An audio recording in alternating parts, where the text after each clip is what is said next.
Hi, this is Bhavna and you are watching good returns. साल 2024 खत्म होने वाला है और 2025 यानी कि नए साल की शुरुआत होने वाली है।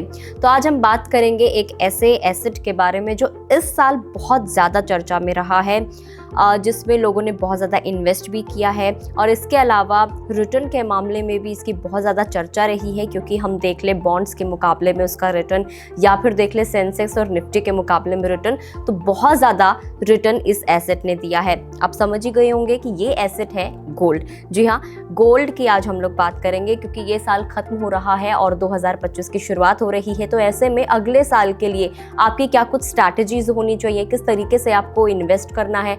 अगर आप पहली बार सोने में निवेश करने जा रहे हैं तो आपको किन बातों का ध्यान रखना है, कौन से फैक्टर्स हैं जो 2025 में गोल्ड के रेट को इम्पैक्ट कर सकते हैं, क्या कुछ राइट टाइम रहेगा जब आपको सोने में निवेश करना है। इन तमाम बातों पर आज हम इस इंटरव्यू में, इस वीडियो में हम लोग चर्चा करेंगे। और हमारे साथ मनोज जैन जी भी जुड़ चुके हैं, जो कि डायरेक्टर हैं पृथ्वी फिनमार्ट से। सर, आपका बहुत बहुत स्वागत है और शुक्रिया हम लोगों से बातचीत करने के लिए। नमस्कार भावना जी।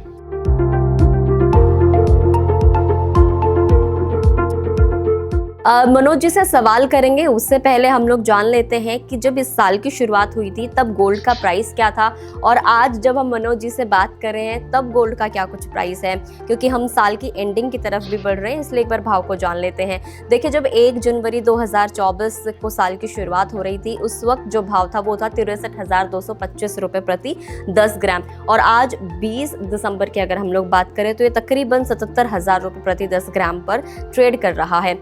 रिपोर्ट्स कहती हैं कि नवंबर तक ग्लोबल लेवल पर देखा जाए तो गोल्ड ने 28% से ज़्यादा का रिटर्न दिया है, जो कि पिछले 10 साल में ये जो परफॉर्मेंस रही है गोल्ड की, ये सबसे ज़्यादा बेहतरीन परफॉर्मेंस रही है। एफडी बॉन्ड, जिनका जिक्र भी मैंने किया, सेंसेक्स, निफ्टी, इन सब के जो रिटर्न के मामले में गोल्ड सबसे आगे और सारे इससे पीछे छूट गए हैं। कमोडिटी में भी अगर देखें तो गोल्ड टॉप 3 में रहा है।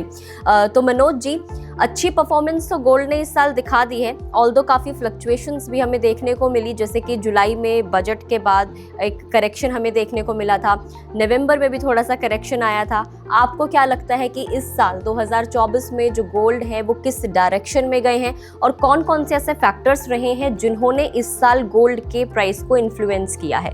नमस्कार भावना जी। बिल्कुल, वर्ष 2024 की अगर बात करें तो काफ़ी उठापटक वाला साल रहा है, और इंटरनेशनल मार्केट में हमने कीमतों में लगभग 30% तक के जो रिटर्न्स है वो सोने में आते हुए देखे, और भारतीय बाजारों में भी 20% से ज़्यादा के रिटर्न्स जो है सोने ने बना के दिए हैं।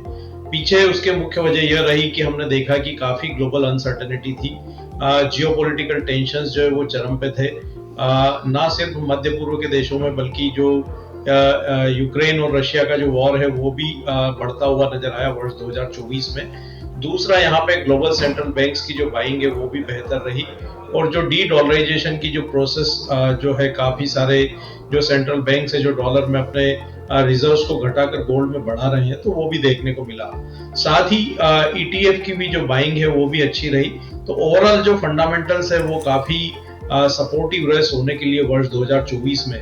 और सबसे बड़ी मुख्य वजह यह भी हम मानेंगे कि जो US फेडरल रिजर्व्स जो ब्याज दरों में लगातार बढ़ोतरी कर रहा था, वर्ष के आखिर में वहां से 3 रेट कट जो है आते हुए नजर आए, और फेड के साथ ही हमने दुनिया के जो बड़े ग्लोबल सेंट्रल बैंक है, चाहे वो बैंक ऑफ कनाडा हो, बैंक ऑफ इंग्लैंड हो, यूरोपियन सेंट्रल बैंक हो, वहां से भी हमने ब्याज दरों में कटौती आते हुए देखी। तो इस सब के चलते हमने देखा कि सोने में एक अच्छी बढ़त जो है वर्ष 2024 में देखने को मिली, और वर्ष के दरमियान कीमतें इंटरनेशनल मार्केट में $2800 प्रति ट्राई आउंस तक पहुंचती हुई नजर आई। वहीं भारतीय बाजारों में भी हमने लगभग 80,000 के स्तर को सोने को टेस्ट करते हुए देखा। तो ओवरऑल सोने के लिए काफी बेहतर साल जो है हम कह सकते हैं कि वर्ष 2024 रहा है। बिल्कुल, पिछले 10 सालों में देखें तो सबसे बेहतरीन परफॉर्मेंस जो है वो इस साल देखने को मिली है। सर, हाल ही में वर्ल्ड गोल्ड काउंसिल की यानी कि WGC की भी एक रिपोर्ट सामने आई है, जिसमें ये बताया गया कि अगले साल सोने में वृद्धि, ग्रोथ और इन्फ्लेशन रेट से इम्पैक्ट होगी। और 2024 की तरह जो तेजी इस साल हमें देखने को मिली है, उतनी तेजी हमें WGC के मुताबिक उतनी तेजी देखने को नहीं मिलेगी। लेकिन गोल्डमैन सैक्स की जो रिपोर्ट है वो कहती है कि इसमें तेजी की उम्मीद आएगी। आपको क्या लगता है सर, 2025 का आउटलुक है वो कैसा रहेगा? 2025 का आउटलुक भी बेहतर ही रहना चाहिए जहां तक सोने का सवाल है। हमारा मानना है कि जो ग्लोबल अनसर्टेनिटी है वो रहेगी वर्ष 2025 में भी, क्योंकि जियोपॉलिटिकल टेंशन है, साथ में जो डॉलर की उठापटक है वो भी कहीं ना कहीं सोने की जो वॉलेटिलिटी है उसको बना करके रखेगी। दूसरा, यहाँ पे ग्लोबल ग्रोथ के जो अनुमान है वो लगातार घटकर आए हैं, तो वो भी एक चिंता का विषय रहेगी। और जो ग्लोबल सेंट्रल बैंक्स की जो बाइंग है वो हमारा मानना है कि वर्ष 2025 में भी जारी रहेगी, क्योंकि हाल ही में जो चाइना ने सोने की जो बाइंग पे विराम लगाया था, तो 6 महीने के बाद वापिस वहां से नवंबर के मंथ में हमने बाइंग जो है वो लौटते हुए देखी है। तो ओवरऑल यहाँ पे मिले जुले हम कह सकते हैं कि फंडामेंटल्स वर्ष 2025 में रहेंगे, लेकिन कहीं ना कहीं यहाँ पे ओवरऑल जो फैक्टर्स है वो सोने के लिए सपोर्टिव ही रहेंगे। यूएस फेड ने यहाँ पे रिसेंटली जो वर्ष 2025 के लिए जो ब्याज दरों में कटौती का जो आउटलुक है वो 4 रेट कट से घटा के 2 रेट कट किया है, तो उसके चलते हम थोड़ा सा यहाँ पे डॉलर इंडेक्स में मजबूती देख रहे हैं, और उसी के चलते ऊपरी लेवल से कीमतों में जो करेक्शंस यहाँ पे देखने को मिल रहे हैं। लेकिन हमारा मानना है कि ये एक टेम्परेरी फेनोमेना हम कह सकते हैं कि रहेगा अगले 1 से 2 महीने। लेकिन ओवरऑल अगर हम पूरे वर्ष की बात करें तो वर्ष 2025 वापस सोने के लिए एक अच्छा साल रहेगा, और हमारा मानना है कि 12 से 15% तक के रिटर्न्स 2025 में भी सोने में जो है देखने को मिल सकते हैं। बिल्कुल सर, कुछ मेजर फैक्टर्स जो हैं वो आपने डिस्कस किए। 3 बड़े इवेंट्स और हैं 2025 में जो ये माना जा रहा है कि गोल्ड को इन्फ्लुएंस कर सकते हैं। पहला तो ये कि डोनाल्ड ट्रंप का अमेरिका का राष्ट्रपति बनना। दूसरा ये है कि 2025 में यूनियन बजट फरवरी में ये भी पेश होने वाला है। तीसरा, RBI की जो MPC की मीटिंग्स होंगी, इसमें जो कुछ डिसीजंस लिए जाएंगे वो भी गोल्ड के रेट को इम्पैक्ट कर सकता है। अगर हम ट्रंप की बात करें तो ट्रंप के आने से वैश्विक अस्थिरता बढ़ सकती है, जो सोने के लिए पॉजिटिव हो सकती है, लेकिन मजबूत जो डॉलर है वो सोने की तेजी को कम कर सकता है। इसके अलावा इस साल हमने ये भी देखा है, क्योंकि बिटकॉइन ने एक बहुत ही अट्रैक्टिव रिटर्न्स दिए हैं, जिसकी वजह से निवेशकों का जो अट्रैक्शन है वो बिटकॉइन की तरफ भी हमें बढ़ता हुआ दिखा। क्या वो सोने के लिए एक नेगेटिव इम्पैक्ट डाल सकता है? इन सारे फैक्टर्स को अगर हम समझने की कोशिश करेंगे तो सर आपका क्या व्यू है? देखिए, जहां तक बिटकॉइन का सवाल है तो टेम्परेरी हम देख सकते हैं कि उसका एक इफेक्ट जो है वो देखने को मिल सकता है, लेकिन जहां तक कंपैरिजन का सवाल है, बिटकॉइन एक रियल असेट नहीं है। हम कह सकते हैं कि वो एक डिजिटल करेंसी है और वहां पे अंडरलाइन कोई असेट होती नहीं है, तो एक टेम्परेरी हम कह सकते हैं कि शॉर्ट टर्म में उसका इम्पैक्ट देखने को मिल सकता है। लेकिन जहां तक रियल असेट का जो सवाल है तो वो सोना ही है, और उसका जो वो इन्फ्लुएंस है वो हमेशा बना रहेगा निवेशकों के प्रति, तो उसका मुझे नहीं लगता कि बहुत ज्यादा कोई असर जो है लंबी अवधि में सोने पे पड़ता हुआ नजर आएगा।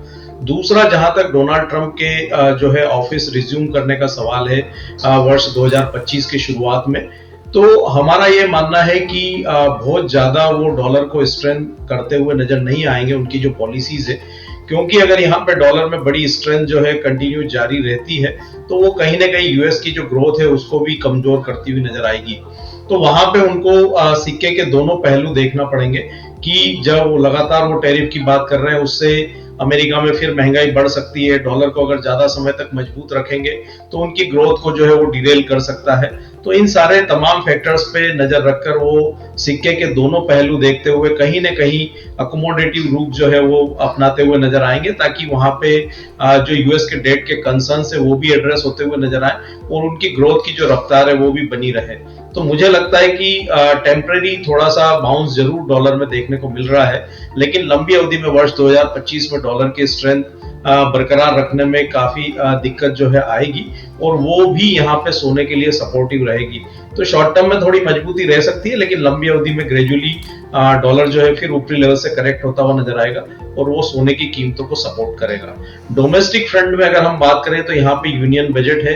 पिछली बार हमने एक बड़ी जो है इंपोर्ट ड्यूटी में कट आते हुए देखा था लगभग 9% का, लेकिन अब यहाँ पे हम देखें तो एक काफी मॉडरेट लेवल पे जो है इंपोर्ट ड्यूटी के रेट आ चुके हैं, तो वहां से ड्यूटी कट की कोई ज्यादा संभावना नजर नहीं आएगी, क्योंकि हम ऑलरेडी देख रहे हैं कि जो ट्रेड डेफिसिट्स है वो लगातार बढ़ रहे हैं, तो गवर्नमेंट का उसके ऊपर भी नजर रहेगा।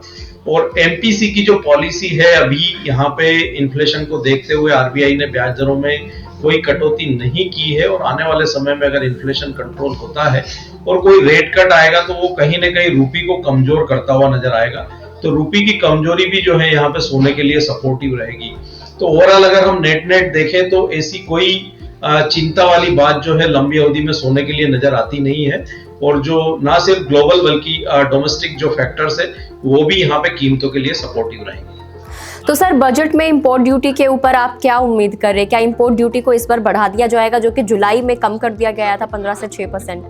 अभी तक की चीजों को अगर हम देखें तो ऐसा लगता नहीं है, स्टेटस को रह सकता है। लेकिन अगर ट्रेड डेफिसिट यहाँ कंटिन्यू अगर बढ़ करके आते हैं अगले 1-2 महीने में तो फिर शायद गवर्नमेंट वहां पे 1 से 2% की बढ़ोतरी कर सकती है इंपोर्ट ड्यूटी में।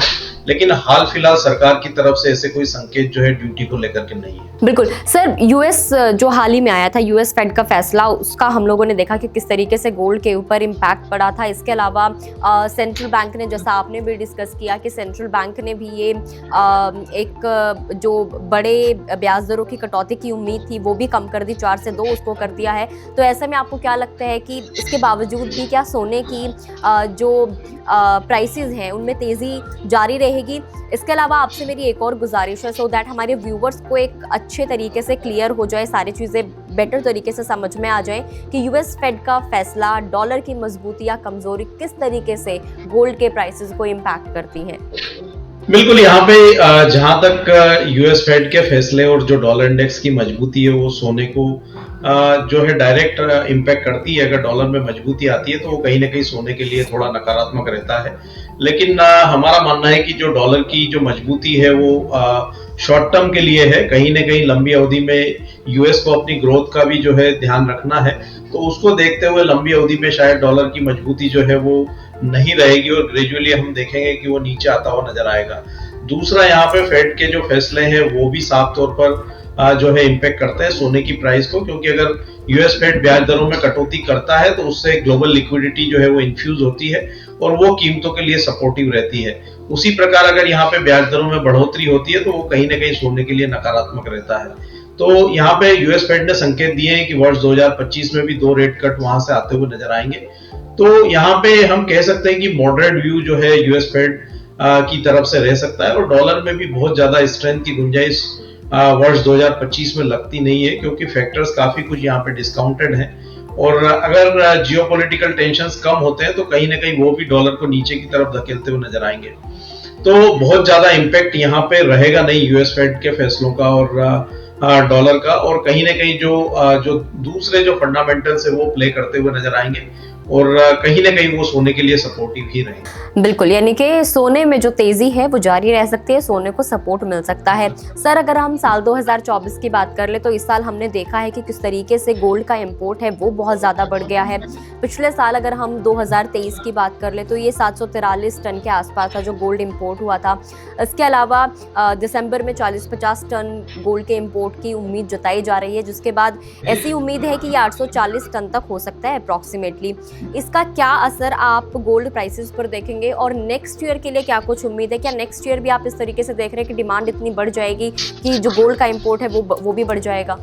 यहाँ पे गोल्ड में इंपोर्ट जो है बढ़ने के 2-3 कारण थे। एक तो यहाँ पे ग्लोबल अनसर्टेनिटी थी, दूसरा यहाँ पे कहीं ना कहीं जो ड्यूटी में कट आया था भारत सरकार के द्वारा तो उसका भी यहाँ पे कंज्यूमर डिमांड जो है पॉजिटिवली इम्पैक्ट होती हुई नजर आई। तो उसके चलते हमने देखा है कि एक अच्छा जो है इंपोर्ट यहाँ पे देखने को मिला है। वर्ष 2025 में मॉडरेट रह सकता है, क्योंकि यहाँ पे हम देख रहे हैं कि महंगाई को लेकर के चिंता है और जो डोमेस्टिक कंजम्पशन है वो भी थोड़े से कमजोर पड़ते हुए नजर आए हैं। तो यहाँ पे हमारा मानना है कि बहुत ज्यादा इंपोर्ट जो है वर्ष 2025 में बढ़ते हुए नजर नहीं आएंगे और एक मॉडरेट जो है स्थिति यहाँ पे इंपोर्ट्स की रह सकती है। ऐसे में अगर कहीं ड्यूटी में अगर कोई गवर्नमेंट की तरफ से निर्णय आता है तो फिर उसके अकॉर्डिंगली सोने की जो डिमांड और सप्लाई है उसको वो प्रभावित करता हुआ नजर आएगा। बिल्कुल सर, इसके अलावा अगर हम लोग बात करें 2025 में तो आप क्या देख रहे हैं? इकोनॉमिक स्लो डाउन या फिर रिसेशन के चांसेस हैं, हो सकते हैं, जिसका इम्पैक्ट गोल्ड के ऊपर आ सकता है? हाँ, रिसेशन की संभावना तो नहीं रहेगी, लेकिन कहीं ना कहीं जो ग्लोबल इकोनॉमी है वो यहाँ पे हम देख रहे हैं कि लगातार जो है प्रेशर में है। चाइना स्लोडाउन वर्ष 2024 में पूरे साल रहा, लेकिन वर्ष 2025 में वहाँ वापिस जो है इकोनॉमी को ट्रैक पर लाने की चर्चाएं हो रही है और स्टिमुलस भी लगातार चाइना की तरफ से दिए जा रहे हैं। तो हमारा मानना है कि वर्ष 2025 में शुरुआती 1 या 2 क्वार्टर में थोड़ा प्रेशर रह सकता है, लेकिन ग्रेजुअली वहाँ पे फिर एक बार जो है सुधार आता हुआ नजर आएगा। यूरोपियन इकोनॉमी में भी हम देख रहे हैं कि अभी वहाँ पे थोड़ा प्रेशर है, और अगर यहाँ पे रशिया यूक्रेन के जो मसले अगर हल होते हैं डोनाल्ड ट्रंप के आने के बाद, तो कहीं ना कहीं यूरोप की इकोनॉमी भी जो है वो ट्रैक पे लौटती हुई नजर आएगी। तो हम कह सकते हैं कि एक बैलेंस्ड ईयर जो है 2025 ओवरऑल ग्लोबल मार्केट के लिए रह सकता है। बिल्कुल सर, अब नजर डाल लेते हैं, आपसे जानना चाहेंगे कि 2025 को आप गोल्ड के लिहाज से क्या कुछ लेवल्स देना चाहेंगे? वर्ष 2025 में हमारा मानना है कि यहाँ पे सोने में निचले स्तरों पर $2500 के आसपास मजबूत सपोर्ट जो है वो रहेंगे, और उसके नीचे जाने की संभावना यहाँ पे कम नजर आती है। और ग्रेजुअली हमारा मानना है कि कीमतें वर्ष के आखिर तक फिर एक बार $2950 से $3000 तक इंटरनेशनल मार्केट में जा सकती है। वहीं अगर मैं भारतीय बाजारों की बात करूं तो यहाँ पे डाउन साइड में 72,000 के जो स्तर है वो प्रोटेक्ट रहना चाहिए, और ऑन द अपसाइड हमारा मानना है कि 85 से 90,000 तक के स्तर भी जो है वर्ष के आखिर तक देखने को मिल सकते हैं। तो शुरुआती 1 या 2 महीने में थोड़ा प्रेशर कीमतों में रह सकता है, लेकिन अगर हम लंबी अवधि की बात करें पूरे साल की, तो यहाँ पे साल के आखिर तक फिर एक बार 90,000 तक कीमतें पहुंच सकती हैं। बिल्कुल सर, कौन सा ऐसा टाइम 2025 में आप देख पा रहे हैं जो खरीदने के लिए बेस्ट टाइम हो सकता है? 2025 का जो पहला क्वार्टर है मेरे हिसाब से वो एक अच्छा समय रहेगा खरीदारी करने के लिए, क्योंकि हम ऑलरेडी ऊपरी स्तरों से एक अच्छा करेक्शन जो है यहाँ पे सोने में आता हुआ देख रहे हैं, और वर्तमान लेवल से अगर 2 से 3 हजार रुपए की गिरावट आती है तो वो निवेश के लिहाज से काफी अच्छे स्तर होंगे। और वर्ष 2025 का जो पहला क्वार्टर है वहां पे ग्रेजुअली जो है निवेश जो है करना चाहिए सोने में पूरे साल के मद्देनजर रखते हुए। तो वर्ष के आखिर तक हमारा मानना है कि 12 से 15% तक के रिटर्न जो अगले साल भी सोना दे सकता है। सर, इसी से जुड़ा हुआ मेरा दूसरा सवाल है कि फिर ऐसा कौन सा टाइम रहेगा 2025 में जो आप देख पा रहे हैं जब सोना अपना all time high level touch कर सकता है? जहां तक ऑल टाइम हाई का सवाल है तो हमारा मानना है कि वर्ष 2025 के दूसरे हाफ में सोना फिर एक बार इंटरनेशनल मार्केट में और भारतीय बाजारों में जो अपने ऑल टाइम हाई है उसको क्रॉस कर सकता है। हमने देखा है कि वर्ष 2024 में लगभग $2800 इंटरनेशनल मार्केट में और लगभग 80,000 के स्तर हमने भारतीय बाजारों में सोने के बनते हुए देखे थे। तो हमारा मानना है कि वर्ष 2025 के दूसरे हाफ में जो ये लेवल्स है वो क्रॉस हो सकते हैं और सोना फिर एक बार वहां पे नई ऊंचाई पे जो है पहुंच सकता है। बिल्कुल, तो सर 2025 के लिए इन्वेस्टर्स को क्या कुछ स्ट्रैटेजी अपनानी चाहिए? सोना मेरा मानना है कि एक लंबी अवधि का निवेश के हिसाब से एसेट क्लास है और इसमें हमेशा निवेशित रहना चाहिए, और ये कहीं ना कहीं आपके पोर्टफोलियो को डाइवर्सिफाई करने में भी मदद करता है। तो निवेशकों को लगभग यहाँ पे अपने निवेश का 10 से 15% हिस्सा प्रीशियस मेटल्स में रखना चाहिए। उसमें से सोना एक एसेट क्लास है, तो अपने निवेश को यहाँ पे सोने में भी करें, और तो उससे आपको कहीं ना कहीं पोर्टफोलियो डाइवर्सिफाई होता हुआ भी नजर आएगा। और लंबी अवधि में सोने ने हमेशा पॉजिटिव रिटर्न्स दिए हैं, तो वो भी कहीं ना कहीं आपके निवेश को जो है सुरक्षित रखेगा। तो सर आपको क्या लगता है कि किस टाइप का इन्वेस्टमेंट है जो 2025 में बेस्ट हो सकता है सोने के लिए? काफी सारे विकल्प हैं यहाँ पे। ETF है, सरकार के बॉन्ड्स हैं, अगर आप डिलीवरी लेना चाहते हैं तो फिजिकल मार्केट से कॉइन्स या बार्स भी ले सकते हैं, और डीमेट में अगर लेना चाहते हैं तो डिजिटल गोल्ड है, या MCX में भी आप जो है गोल्ड की डिलीवरी लेकर के रख सकते हैं। तो काफी सारे विकल्प हैं, निवेशक अपने रिस्क एपेटाइट और निवेश के होराइजन के हिसाब से कोई भी विकल्प चुन सकता है। बिल्कुल सर, जो पहली बार सोने में इन्वेस्ट करने के लिए जा रहे हैं उनके लिए क्या कुछ खास एडवाइस आपकी रहेगी? जो पहली बार निवेश करने जा रहे हैं तो हमारा मानना है कि छोटे रूप में शुरुआत करनी चाहिए। उसके लिए ETF एक बेहतर विकल्प है। जो स्टॉक एक्सचेंजेस है भारत में वहाँ पे ETF लिस्टेड है। म्यूचुअल फंड में भी ETF जो है आप ले सकते हैं, तो वहां से आप निवेश की शुरुआत करें, ताकि जब आपकी समझ वहां पे अंडरस्टैंडिंग पूरी बन जाए तो फिर आप दूसरे विकल्प का चुनाव कर सकते हैं। तो जो शुरुआती निवेशक है उनके लिए ETF निवेश के लिए एक बेहतर विकल्प। बिल्कुल, तो ETF आपके लिए एक बेहतर विकल्प हो सकता है अगर आप पहली बार सोने में निवेश करना चाह रहे हैं। तो मनोज जी, आपका बहुत बहुत शुक्रिया हम लोगों से बातचीत करने के लिए, इतनी वैल्यूएबल इंसाइट्स देने के लिए। Thank you for joining us. Thank you.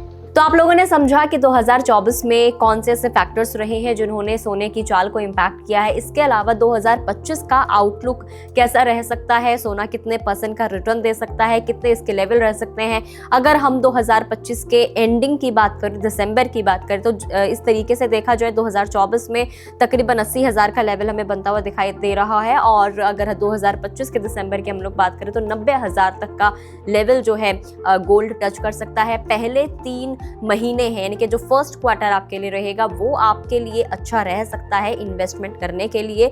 तो गोल्ड में एक सेफ हेवन एसेट गोल्ड को माना जाता है। इसमें इन्वेस्टमेंट करने का जो तरीका है वो हमेशा ही अच्छा तरीका होता है, हमेशा ही एक सेफ हेवन एसेट इसे माना जाता है। तो आप सही तरीके से अपनी इन्वेस्टमेंट करते रहिए। फर्स्ट टाइम अगर आप इन्वेस्टमेंट करने के लिए जा रहे हैं तो आप अपने फाइनेंशियल एडवाइजर से सलाह ज़रूर ले लें और उसके बाद ही अपना पैसा आप कहीं पर निवेश करें। आपको ये वीडियो कैसी लगी हमें कमेंट करके ज़रूर बताएं। अगर फेसबुक पर देख रहे हैं तो फेसबुक पेज को लाइक करें, यूट्यूब पर देख रहे हैं तो गुड रिटर्न्स के यूट्यूब चैनल को सब्सक्राइब करना ना भूलें। Thank you for watching us.